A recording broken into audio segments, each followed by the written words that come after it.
Ranying hatala ije ingenang balaku panyangka bambang lenyang Saudara pemirsa, pada kali ini kita akan membedah tentang kepercayaan pada masyarakat suku Dayak di Kalimantan yang lazim dikenal dengan nama Kaharingan. Sumber utama dari pembahasan ini adalah Institut Dayakologi serta buku manusia Dayak dahulu dan sekarang yang ditulis oleh Michael Koman serta riset di lapangan dan melihat langsung benda-benda simbol Dayak dari Museum Kalimantan Barat serta sumber pendukung yang lainnya. Dan semoga ulasan ini bermanfaat bagi kita semua. Selamat menyaksikan.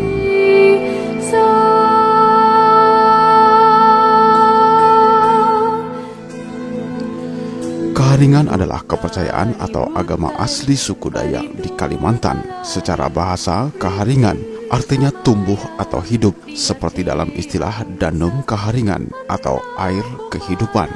Agama Kaharingan percaya kepada Tuhan Yang Maha Esa atau yang juga biasa mereka sebut dengan Ranying Hatala Langit.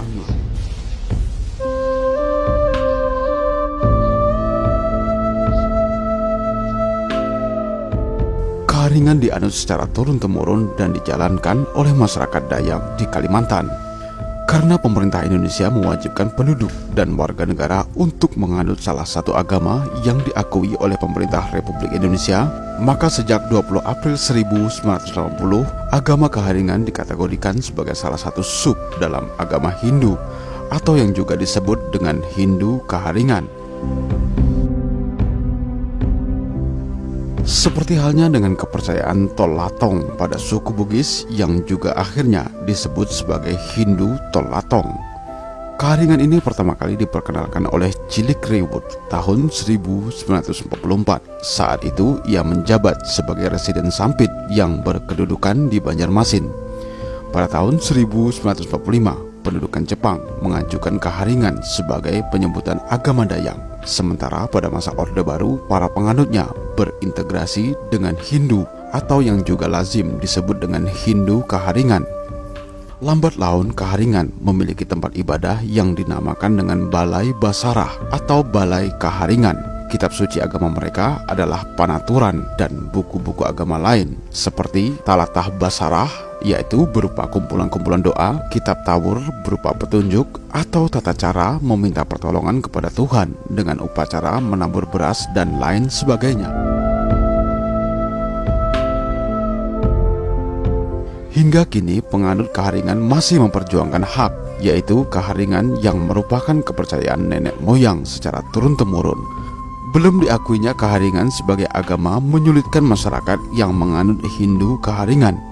Kendati pemerintah melalui Kementerian Kebudayaan telah membentuk direktorat khusus, yakni Direktorat Kepercayaan terhadap Tuhan Yang Maha Esa, yang salah satunya berfungsi untuk mengakomodir kepentingan sistem kepercayaan yang berasal dari akar dan budaya Indonesia, namun dalam sisi penerapan masih belum maksimal. Hal ini dapat kita lihat di beberapa contoh kasus di lapangan. Misalnya saja contoh kasus, yakni pada Dayak Meratus di Kalimantan Selatan.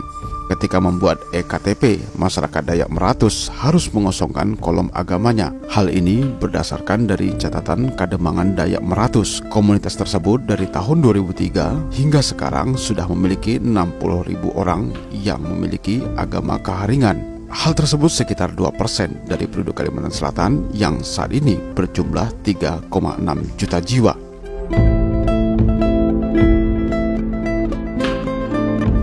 Agama Kaharingan sebagai agama asli suku Dayak sekarang semakin lama kian ditinggalkan. Sejak abad pertama Masehi, agama Hindu mulai memasuki Kalimantan dengan ditemukannya Candi Agung, sebuah peninggalan agama Hindu di Amuntai, Kalimantan Selatan, dan selanjutnya berdirilah kerajaan-kerajaan bercorak Hindu-Buddha di Kalimantan. Semenjak abad keempat, masyarakat Kalimantan memasuki era sejarah yang ditandai dengan ditemukannya prasasti peninggalan dari kerajaan Kutai yang beragama Hindu di Kalimantan Timur. Masyarakat Rumpun Dayak Ngaju dan Rumpun Dayak Ot Danum menganut agama Kaharingan. yang memiliki ciri khas adanya pembakaran tulang atau disebut dengan ijambe. Sedangkan agama asli Rumpun Dayak, Banuak, tidak mengenal adanya pembakaran tulang jenazah. Bahkan agama leluhur masyarakat Dayak Meratus di Kalimantan Selatan lebih menekankan ritual dalam kehidupan, terutama upacara atau ritual pertanian maupun pesta panen yang sering dinamakan sebagai agama Balian.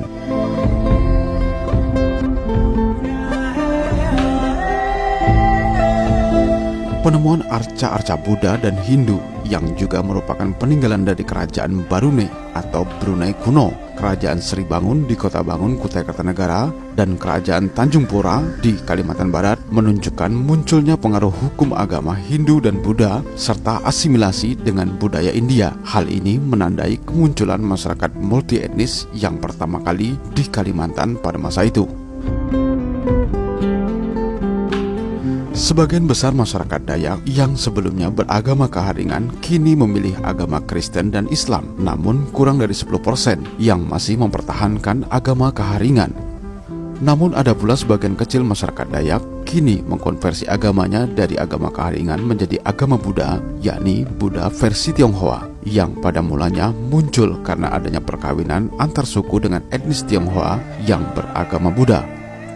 Di Kalimantan Barat, agama Kristen banyak dipeluk oleh orang Dayak.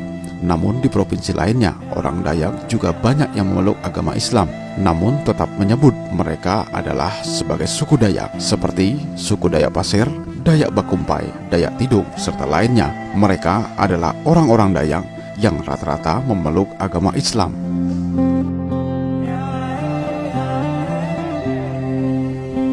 Di wilayah perkampungan Dayak yang masih beragama Kaharingan berlaku hukum adat Dayak.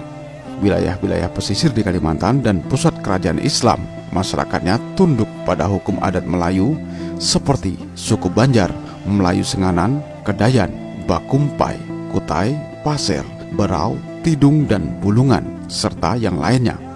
Bahkan di wilayah perkampungan Dayak yang telah sangat lama berada dalam pengaruh agama Kristen yang kuat, kemungkinan tidak berlaku hukum atau adat Dayak Kaharingan.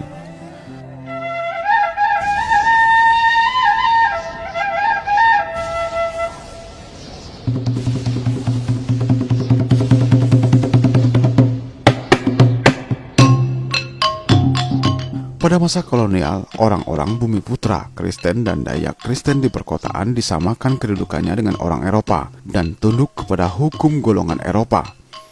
Belakangan penyebaran agama Kristen mampu menjangkau daerah-daerah Dayak terletak sangat jauh di pedalaman Kalimantan, sehingga agama Kristen dianut oleh hampir semua penduduk pedalaman dan diklaim sebagai agama orang Dayak, khususnya yang ada di Kalimantan Barat. Agamawan Kristen pada penjelajahan Eropa yang tidak menetap telah datang di Kalimantan pada abad ke-14 Masehi. Kemudian di awal abad ke-17 dengan kedatangan para pedagang Eropa, upaya-upaya penyebaran agama Kristen selalu mengalami kegagalan karena pada dasarnya pada masa itu masyarakat Dayak memegang teguh kepercayaan leluhur seperti Kaharingan dan curiga kepada orang asing. Maka seringkali orang-orang asing yang datang ke Kalimantan pada saat itu sering tidak selamat.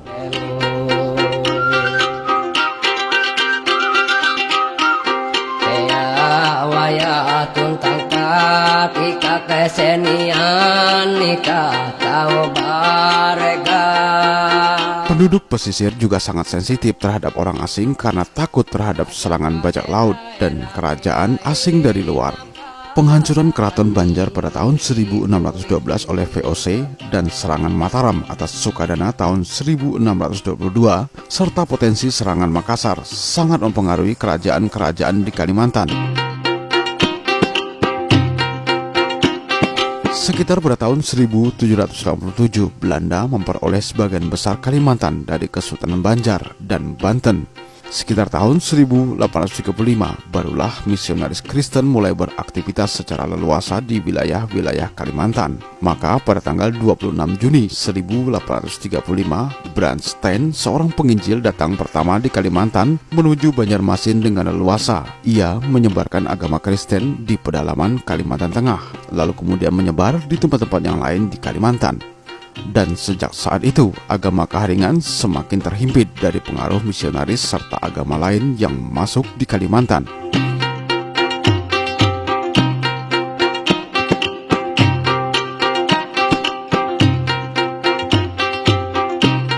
Demikianlah sejarah tentang perjalanan agama Kaharingan yang semakin hari semakin tersisihkan. Semoga sajian ini bermanfaat bagi kita semua. Terima kasih telah menyaksikan tayangan ini. Sampai jumpa dan salam budaya.